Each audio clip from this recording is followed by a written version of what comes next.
के 11 और मैं पूजा करने के लिए आ गई हूँ। आज का मैं ब्लॉग अपना यहीं से स्टार्ट करूँगी। और कैसे हैं आप लोग? आशा करती हूँ कि अच्छे से होंगे। मैं तो बिल्कुल अच्छे से हूँ। और मैं अभी अपना ब्लॉग स्टार्ट कर रही हूँ अपने पूजा स्थान से।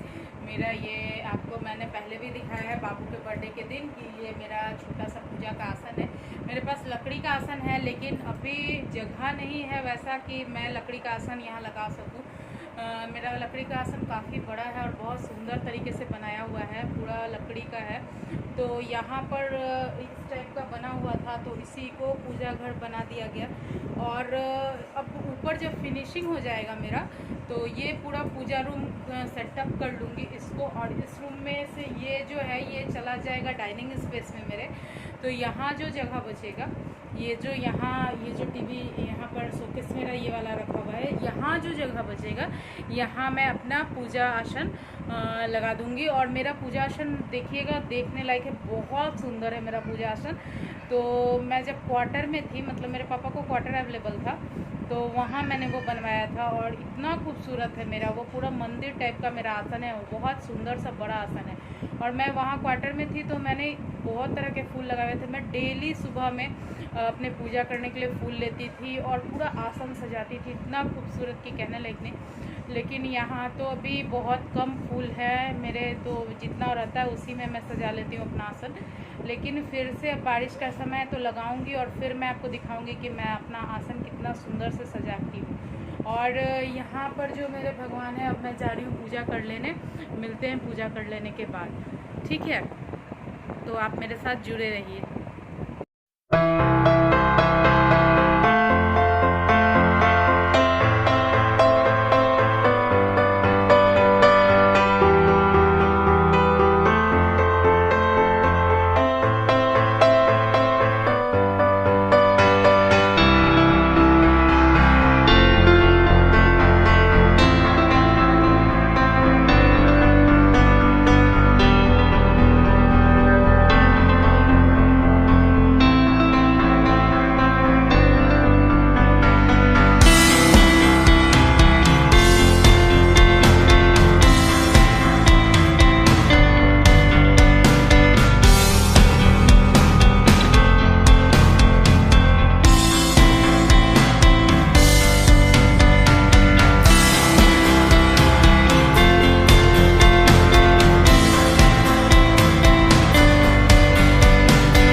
सोया तो हम यहाँ पे बैठे हैं और बुग्गू भी मम्मी के गोदी में है।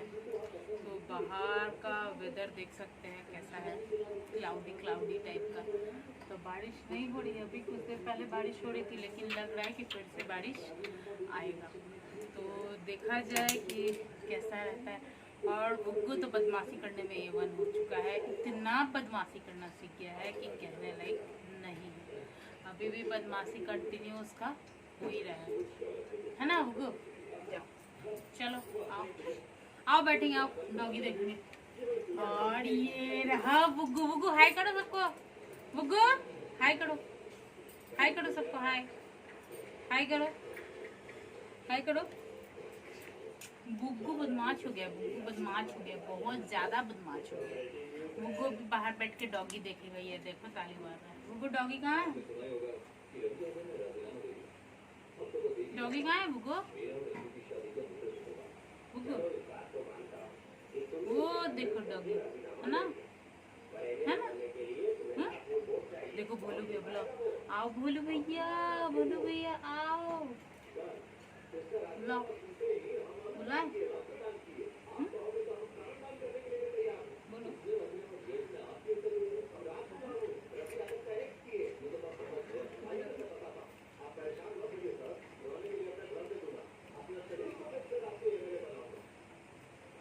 तू दिखाओ तू दिखा, तू दिखा ना।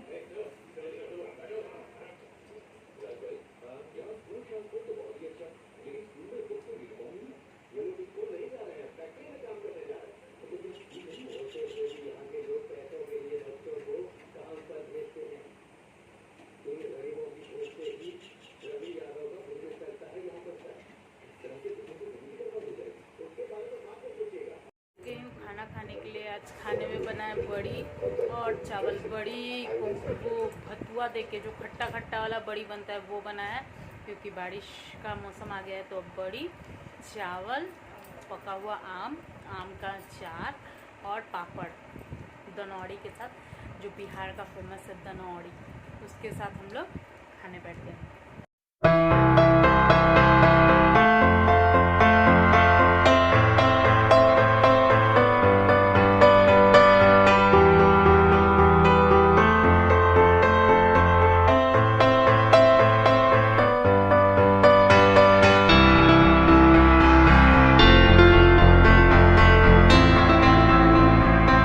जा रही हूँ दूध लाने के लिए। बाहर का मौसम बहुत ही मतलब अंधेरा वाला हो चुका है, बारिश होने की बहुत अच्छी, और अभी ज़्यादा समय नहीं हो रहा है, अभी 5 ही बज रहे हैं, लेकिन बाहर बहुत अंधेरा है। तो मैं जा रही हूँ दूध लेके, जल्दी से आती हूँ तो फिर आप लोग से मिलूँगी। मैं आ गई हूँ दूध लेके और छोटी सी चाय बना रही है, और ये रहा बुग्गू। बुग्गू अपना बदमाशी कर रहा है, उसका बदमाशी कंटिन्यू हुआ। थोड़ा देर सोया था और उठ के फिर बदमाशी उसका कंटिन्यू हुआ। बेटा बेटा बेटा बेटा हाय कर दो सबको, बाबू दे दे। और हमारा चाय आ गया है, छोटी सी चाय लेके आ गई है, और बुग्गू का नज़र नहीं पड़ना चाहिए, नहीं तो वो चाय की तरफ दौड़ेगी। अभी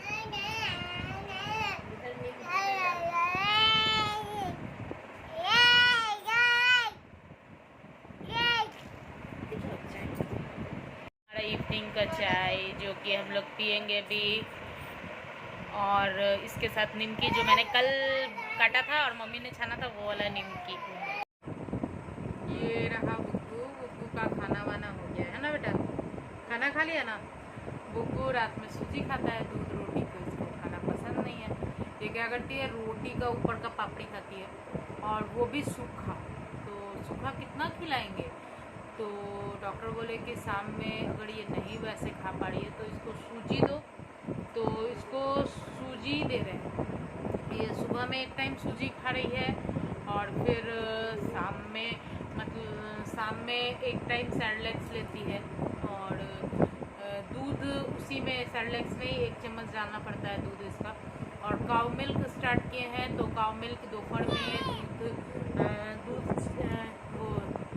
भात खा रही है, और नहीं तो दूध भात आज तो बड़ी बना था, तो बाबू के लिए फिर हम दाल नहीं अलग से सिझाएं। तो आज बाबू दूध भात क्या लेगी, क्या सिर्फ बदमाशी करना सीख गया है।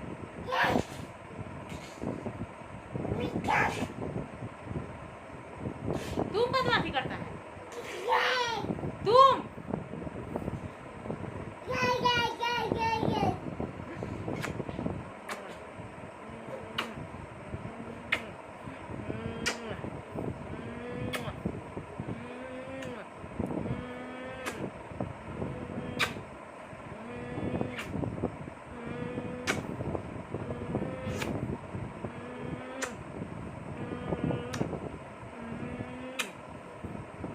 है। आप लोग को एक बात, बुग्गू हम लोग का जान से भी प्यारा है, क्योंकि ये बहुत बहुत मिन्नत के बाद बहुत भगवान से मांगे हैं तो ये मिली है हमको। इसके पहले मेरे 2 बेबीज हुए थे, मतलब फुल मंथ, पहला वाला बेबी मेरा फुल मंथ का होके जैसे 8 मंथ कंप्लीट होके 9th मंथ में घुसा। तो हुआ क्या कि अचानक से उसका गले में न्यूमेरिकल कोड लपेट लिया, तो वो निकल नहीं पाया न्यूमेरिकल कोड। और डॉक्टर बोली कि ऑपरेट करेंगे। तो ऑपरेट करने के 3 दिन पहले डॉक्टर बोली कि 10 को ऑपरेट करेंगे और 6 को हम अल्ट्रासाउंड करवाने गए। तो अल्ट्रासाउंड करवाने जब गए तो दोपहर के 12 साढ़े 12 बज चुके थे। अल्ट्रासाउंड जो करती थी वो काफ़ी मेरे साथ अच्छी थी हर चीज़ में। जब रेगुलर चेकअप के लिए जाते थे, मतलब अल्ट्रासाउंड करवाने के लिए हमेशा, तो वो बहुत खुश होके हमको मतलब अल्ट्रासाउंड करती थी। लेकिन जिस समय लास्ट अल्ट्रासाउंड था, मैं गई तो उसका मुंह एकदम काला सा हो गया अल्ट्रासाउंड देख के। तो वो हमको बोली कि जाओ बेटा वॉशरूम लो हो गया। हम बोले कि ऐसा क्यों ये बोल रही हैं। हम बोले कि क्या हुआ है मैम। तो जाओ ना बेटा वॉशरूम हो गया। हम बोले ठीक है। वॉशरूम हो के आए तो वो बहुत चिंतित फिर दोबारा से मेरा टेस्ट करने लगी। तो हम बोले कि मैम क्या हुआ है, जो भी हुआ है आप मुझे क्लियर बताओ। तो वो बताई कि 18 घंटा से मेरा बेबी मूवमेंट नहीं कर रहा है, मेरा फर्स्ट वाला बेबी के साथ। तो वो सुन के मेरा दिमाग मेरे पैर के नीचे से ज़मीन खसक गया था कि ये क्या बोल रही है डॉक्टर अचानक से। तो भी हिम्मत किए बाहर निकले। हस्बैंड थे, उनको वो मेरे साथ ही थे, वो बाहर थे, उनको बुलाएं कि ऊपर आइए, ऐसे ऐसे डॉक्टर बोल रहे थे। तो हम लोग उस ठंड में, जनवरी का टाइम था, हम लोग उस ठंड में पूरी रात, हम मेरे पापा मम्मी और मेरा हस्बैंड, हम लोग पूरी रात भटके हैं। मतलब हर उस डॉक्टर के पास गए कि कहीं से मुझे पता चल जाए कि मेरा बच्चा जीवित है, लाइफ है।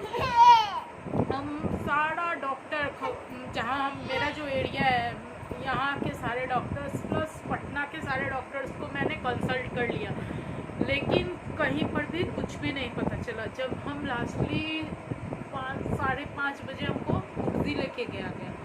कुर्सी जब हम गए तो मेरे सामने हम देख रहे हैं कि एक लेडीज़ जिसका कि 4 केजी का बच्चा है पेट में, उसका वाटर ब्रेक हो चुका है। लेकिन जो नर्स है सामने, वो कह रही है कि उसको रहने दो वैसे ही पेन में, उसको हम 2 दिन 3 दिन के बाद उसको ट्रीट किया जाएगा। उसका बेबी बचता है या वो बचती है कि नहीं, उससे कोई मतलब नहीं है उसको, ठीक है। वो जब चीज़ हम सुने तो मेरा तो डर से, मेरे यहाँ भाई नहीं है, सबसे पहला बात। मैं और मेरी बहन, हम लोग 2 ही लोग हैं और मेरे फैमिली में और कोई नहीं है, मेरे पापा मम्मी और मेरा हस्बैंड। तो जब हम ये चीज़ सुने ना, तो मेरा तो हाथ पैर ठंडा हो गया कि ये क्या बोल रहा है जो डॉक्टर वहाँ बैठी हुई है, वो ये क्या बोल रही है। तो मैं पापा के पास बाहर निकली और रोती हुई पापा को बोली कि मैं अगर यहाँ रहूँगी ना पापा, तो हो सकता है कि मैं यहाँ से लौट के नहीं जाऊँ, और मेरे पापा का मैं जान हूँ, वो हमको थोड़ा सा तकलीफ़ में नहीं देख सकते हैं। तो भी हिम्मत करके पापा को बोले कि पापा हम अपनी ही डॉक्टर के पास जाएंगे। और मेरी जो आंटी है, जो डॉक्टर है, वो वैशाली की डॉक्टर है एक्चुअल में, वो यहाँ रहती है, उनके हस्बैंड रेलवे में है और उनका यहाँ नर्सिंग होम है। और मेरा किस्मत उस दिन इतना ख़राब कि मेरी डॉक्टर भी नहीं है यहाँ। और तो वो हमको रेफ़र की कोर्जी, बोली कि आप बेटा कोर्जी चल जाओ, हमको रात हो जाएगा आते आते, और बच्चे का पॉइजन खिल सकता है, कुछ भी हो सकता है, बच्चा तो नहीं है लेकिन तुमको हानि हो सकता है। हम बोले कि ठीक है आंटी। कुर्सी ये लोग लेके चले गए। कुर्सी में जब वैसा स्थिति देखे, हम बोले हम नहीं रहेंगे यहाँ, अगर हमको मरना होगा हम वहीं से डॉक्टर को फ़ोन किए, जो मेरी आंटी है उनको फ़ोन किए कि आंटी अगर हमको मरना होगा तो हम आप ही के पास मरेंगे, और नहीं तो अगर जीना होगा, भगवान बचाना लिखा होगा, तो बच जाएंगे आप ही के पास। वो पूरा रात हम लोग घर पे, क्योंकि डॉक्टर मेरी थी नहीं, डॉक्टर बोली कैट करके कोई फ़ायदा नहीं होना है, क्योंकि वो है नहीं नर्सिंग होम में। वो बोली कि मैं नेक्स्ट डे अर्ली मॉर्निंग ही आप लोग के पास पहुंच जाऊंगी। वो आंटी मेरे लिए इतना की है, मेरी जो सीमा सरोज आंटी है, वो मेरे लिए इतना की है, वो और ब्रजेश भैया, इनका कर्ज मैं कभी नहीं चुका पाऊंगी। ये लोग मेरे लिए इतना हेल्प किए हैं जो शायद कोई नहीं करेगा एक डॉक्टर होके। उनके लिए मैं पेशेंट थी बस, लेकिन उन्होंने इतना सपोर्ट किया है मुझे कि मैं उसको आप लोग को बता नहीं सकती। जब वहाँ पहुँची तो मॉर्निंग पूरा रात तो हम लोग सबका रोते रोते गुजरा। नेक्स्ट डे जब सुबह में ले गए विकास हमको, हम पापा और मम्मी, हम बोल रहे कि पापा हमको नहीं जाना है, हमको मेरे बच्चा के साथ, आप जो भी होगा हम अपने बच्चे के साथ ही चले जाएंगे। तो पापा बोले कि बेटा तुम ऐसे कह रहा है, तुम तो चला जाएगा, हम लोग तो मर जाएंगे ना। तब हम समझे कि नहीं, अगर हमको कुछ हो जाएगा तो मेरा विकास और मेरे फादर और मेरा फैमिली सब खत्म हो जाएगा। तो हम फिर हिम्मत करके गए डॉक्टर के पास। वहाँ जाके डॉक्टर सारा चेकअप की और सब चीज़ करने के बाद मेरा इतना रिस्क हो गया था कि डॉक्टर बोली कि बेबी बचेगी नहीं बचेगी वो सारा कुछ भगवान के ऊपर है। तो भी वो हुआ नॉर्मल, उसको डॉक्टर मेरी जो है वो नॉर्मल डिलीवरी करवा दी। तो वो मेरा बेबी बॉय था। तो वो मतलब उसके शरीर पे कुछ भी नहीं था, सिर्फ वो जो कॉर्ड था उसका अम्बिलिकल कॉर्ड, वही उसके गर्दन में लपेटा हुआ था। तो मे भी उसी कारण से उसका दम घुट गया था या फिर कुछ जो भी हुआ तो नहीं पता था। सेकंड बेबी के टाइम भी सब कुछ अच्छा था, सब कुछ अच्छा चल रहा था। डॉक्टर बोली कि बेटा जब 7 मंथ कंप्लीट हो गया, 8 मंथ चाड़ने को था, तो क्या हुआ कि उसका ब्लड फ्लो एक तरफ से जा रहा था, एक तरफ से नहीं आ रहा था। तो स्टार्टिंग से तो सब कुछ सही था, सारे रिपोर्ट्स वगैरह सब चीज़ नॉर्मल थे। तो डॉक्टर बोले कि बेटा ऑपरेट करके हम लोग निकालेंगे और 2 महीना बच्चा कांच में रहेगा। हमने ठीक है, पापा भी बोले कि कोई बात नहीं है, जो हम लोग एफर्ट कर सकते हैं हम लोग कांच में रखेंगे, बेबी बस अच्छे से हो जाना चाहिए। तो डॉक्टर बोले कि ठीक है। तो उस समय हुआ क्या कि हम कंकड़बाग जाते थे, वहाँ मेरा अल्ट्रासाउंड होता था।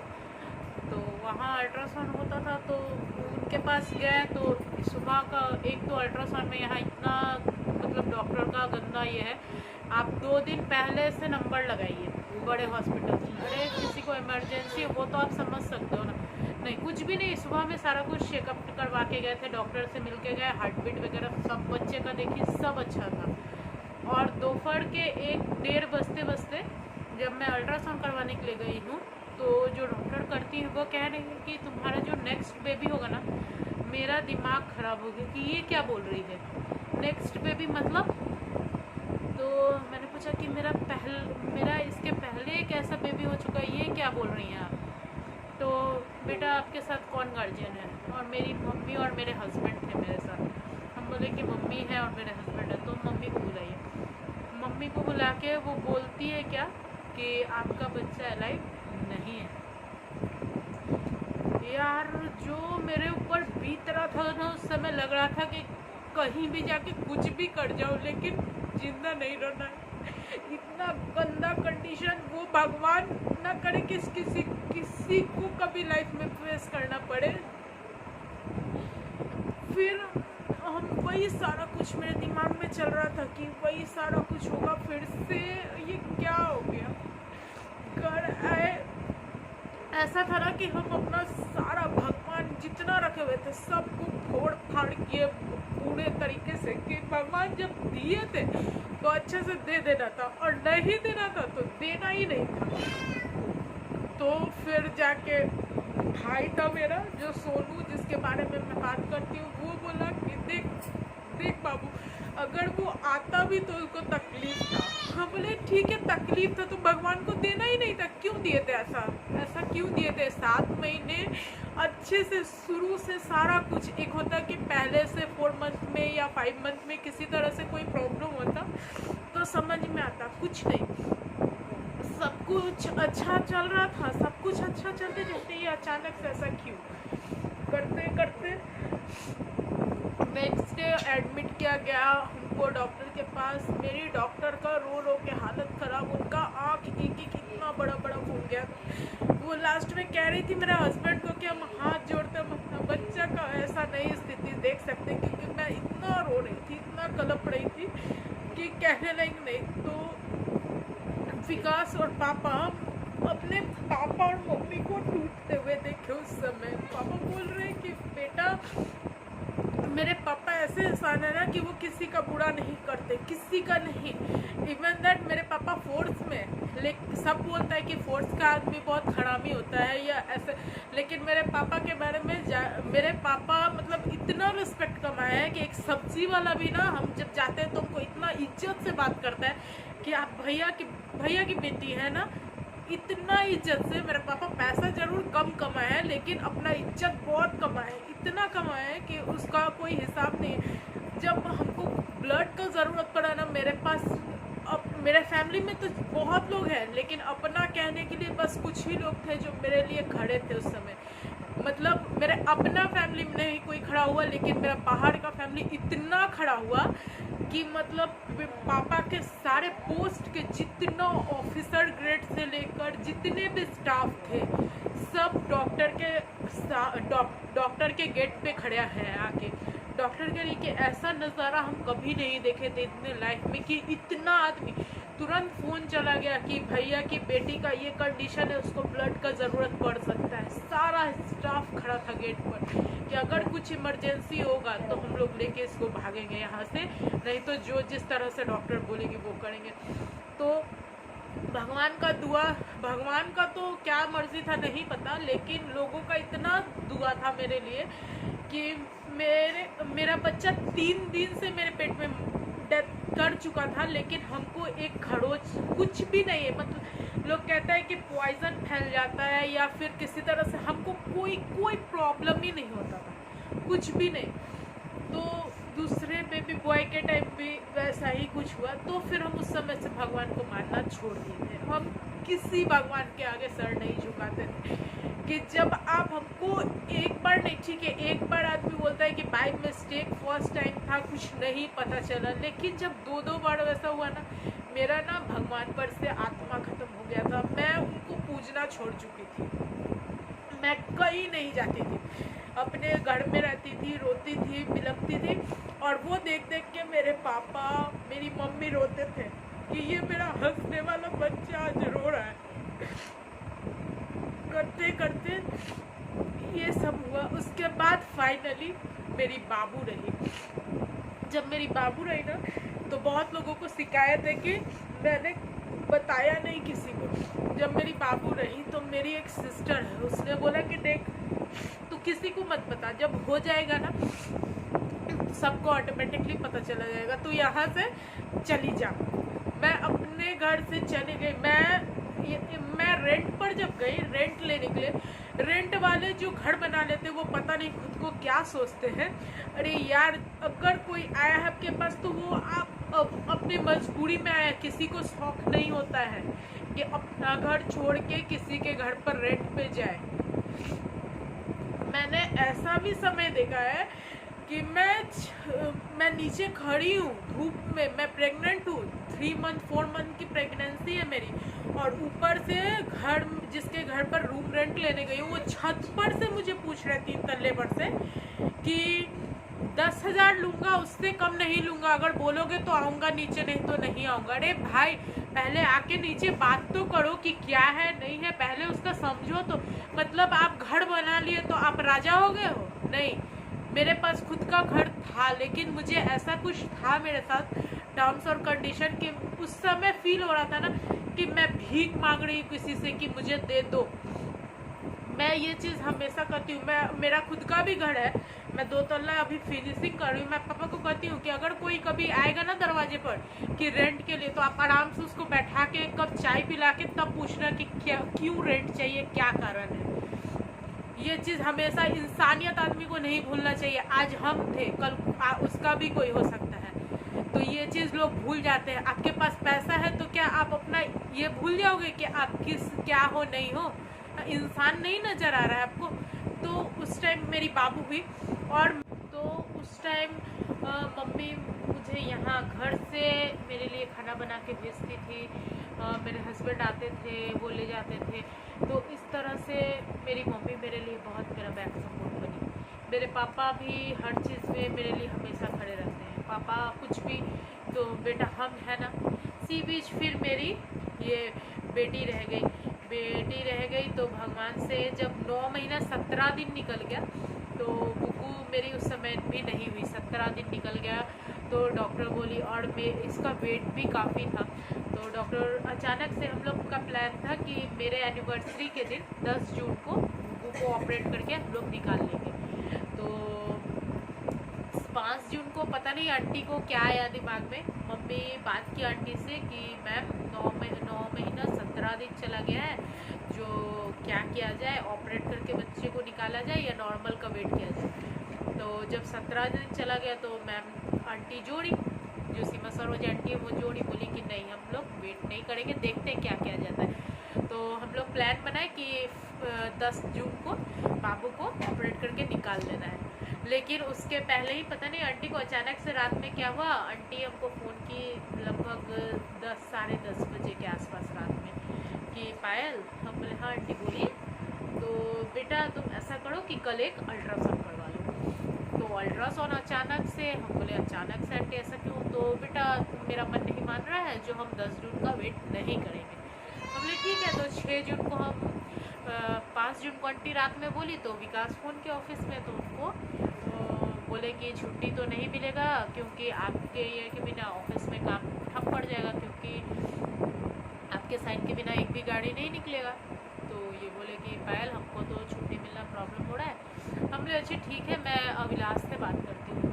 रात के 10:30 बजे मैं अभिलाष को फ़ोन किया, अभिलाष मेरा फ्रेंड है, उसको फ़ोन की कि भाई देखना ऐसा ऐसा बात है, जो डॉक्टर बोल रही है अल्ट्रासाउंड करवाने को, जो कोई नहीं मिल रहा है तो क्या करें, ओला से चले जाए कि तुम ले जाएगा? तो वो बोले कि सुन ना, हम आते हैं कल, हम तुमको ले चलेंगे। हम बोले ठीक है। तो वो सुबह में मैं यहाँ से, गुग्गू मेरी हुई बड़ा इंटरेस्टिंग है। सुबह में 7 साढ़े 7 बजे के आसपास ऑफिस चले गए विकास, और पापा भी ड्यूटी। पापा का उस समय मेरा हाथ पैर नहीं चल रहा था, पापा का एक नस दब गया था, जिस कारण से पापा मेरे अच्छे से चल नहीं पा रहे थे। तो अभिलाष आया और वो भी नाश्ता किया, हम भी नाश्ता किया। तो मम्मी हमको 2 ही पराठा दी। हम बोले मम्मी एक पराठा और दो। तो बोली कि नहीं बेटा, डॉक्टर बोली है कि हल्का ही पराठा खा के, हल्का ही मतलब नाश्ता करके अल्ट्रासाउंड करवा लेना है। तो गए, करवाते करवाते 2 बज गए। डॉक्टर बोली कि आपका बेबी बहुत हेवी हो गया है, जो 4 केजी का बच्चा है और 2.5 लीटर पेट में पानी है, जो आप अपने डॉक्टर से कंसल्ट कर लीजिए तुरंत। तो हम लोग वहाँ से निकले, राजा बाज़ार साइड कहीं पर हमको करवाना था अल्ट्रासाउंड, हमको अभी एग्जैक्ट उसका एड्रेस नहीं याद है। वहाँ से निकले और निकल के आंटी के पास आ गए। आंटी सारा रिपोर्ट देखी, बोली बेटा हम थोड़ा सा भी वेट नहीं करेंगे, जो आज के आज ही हमको ऑपरेशन करना है, जो यहीं पर रह जाओ।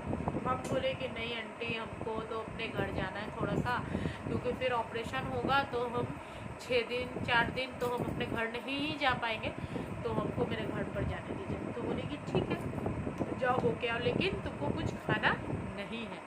हम बोले कुछ खाना नहीं, लेकिन हमको तो बहुत ज़ोर से भूख लगा हुआ है। तो नहीं, थोड़ा सा मन करे तो थोड़ा सा पानी सिर्फ पी लेना और कुछ नहीं, जो गला भिगा लेना। बोले कि अब तो क्या करें, भूख तो लगा हुआ है। तो आए, घर आए, हम नहाए, सुबह से ही निकले हुए थे, नहा के गए थे, लेकिन फिर भी आके हम नहा लिए, नहा के फ्रेश हो गए, तब हम यहाँ से गए विकास के साथ। रास्ते में दिख गया एग रोल का दुकान, एग रोल वाला है, एग रोल वाले भैया एग रोल बना रहे थे। अब तो मेरा लालच से मन एकदम छटपटाने लगा। विकास को बोल रहे कि विकास एक एग रोल खिला दो, तो विकास कह रहा है ऑपरेशन होगा तुम्हारा, तुम एग रोल खाएगी? हम बोले विकास छोड़िए ना, कोई नहीं जानेगा, हमको एक एग रोल खिला दीजिए। तो विकास डांटने लगे। विकास बोले कि देखो डॉक्टर क्या बोली है, तुम क्या कर रहा है, जो तुम अभी मत खाओ, जो एग रोल खाना तुम बाद में हम खिला देंगे। फिर गए तो 5:36 में गुग्गू मेरी हो गई ऑपरेशन से, और ये हुई उसका भी कहानी मैं आपको बताऊंगी, लेकिन अगले बार। जो अगर ये इसका आगे का कहानी जानना है तो फिर मुझे कमेंट कीजिएगा, वो और भी इंटरेस्टिंग है। गुग्गू जब हुई तो कैसे क्या हुई मैं आपको बताऊंगी। मेरा बीपी चला गया था 300 पार, और आगे क्या है वो जानने के लिए मेरे कहानी को मेरे इस वीडियो के आगे फिर मैं दूंगी, उसको आप देखिएगा।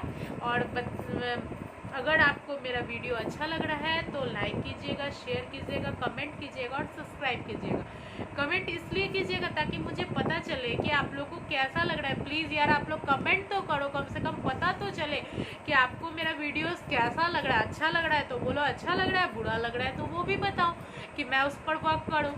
और मेरे चैनल को सब्सक्राइब करने के लिए नीचे दिए गए बेल आइकन को प्रेस करना बिल्कुल मत भूलिए, और जितना हो ज़्यादा से ज़्यादा शेयर कीजिए, क्योंकि मैं आपके बिहार से एक नया यूट्यूबर आई हूँ जो कि आप लोग के बीच आके आप लोग को अपना फैमिली बनाना चाहती हूँ। तो प्लीज़ मुझे सपोर्ट कीजिए और ऑलवेज स्माइल करते रहिए, हंसते रहिए, खुश रहिए। और मेरा कोई भी बात अगर बुरा लगा होगा तो मुझे माफ़ कर दीजिएगा। अपनी छोटी बहन या जो भी आप समझ सकते हैं वो समझ के मुझे माफ़ कर दीजिएगा अगर मेरा कोई भी बात आपको बुरा लगा होगा तो। Okay friends, bye, good night, have a sweet dreams.